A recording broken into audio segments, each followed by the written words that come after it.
c'est celui qui, un jour, va prendre la direction de ce qu'on appelle la section de statistiques, c'est-à-dire en fait le contre-espionnage, et qui va découvrir, c'est ce qui l'a rendu célèbre, que Dreyfus est innocent et que le traître est un autre qui s'appelle Esterhazy. Sa carrière sera brisée.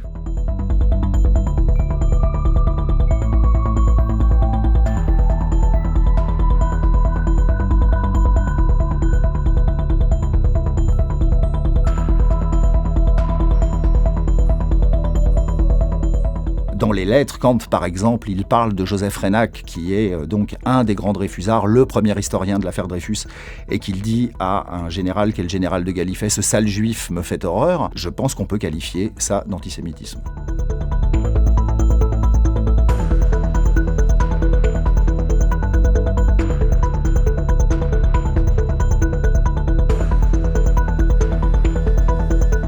On a parlé de Picard comme un lanceur d'alerte. Qu'est-ce qu'un lanceur d'alerte ? C'est quelqu'un effectivement qui, à partir du moment où il va découvrir quelque chose qui pose problème, va en alerter les gens pour qu'effectivement tout le monde le sache. Picard a découvert quelque chose, mais il n'a jamais alerté personne. Il a tout fait effectivement pour essayer soit de ne plus parler de l'affaire Dreyfus, soit d'en dire le moins possible quand il n'avait plus le choix et qu'il était obligé de parler. Il espérait effectivement qu'il pourrait réintégrer l'armée et qu'il pourrait continuer sa carrière, et peu importe à ce moment-là ce qui pouvait advenir de Dreyfus, qui n'était plus son problème.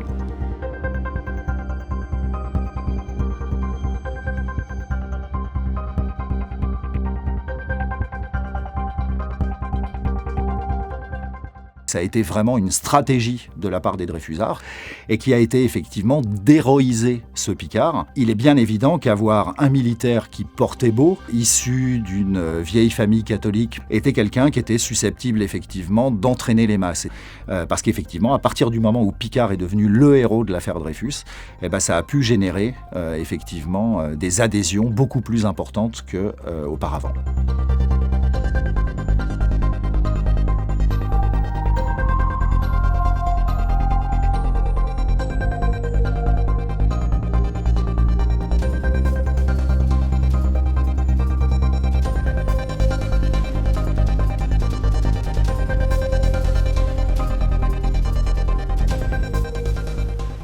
Picard s'est montré assez terrible à l'égard de Dreyfus, l'attaquant assez souvent dans la presse, faisant courir des bruits à son sujet. Par exemple, le fait que les Dreyfus étaient des ingrats, le fait que Dreyfus n'ait jamais pris contact avec lui, alors que moi j'ai retrouvé toutes les correspondances de Dreyfus à Picard. Le fait que la famille Dreyfus s'était mal conduit avec son grand ami qui était l'avocat Laborie, qu'il ne l'avait pas payé, ou en tout cas qu'ils avaient discuté les tarifs, etc., etc., etc.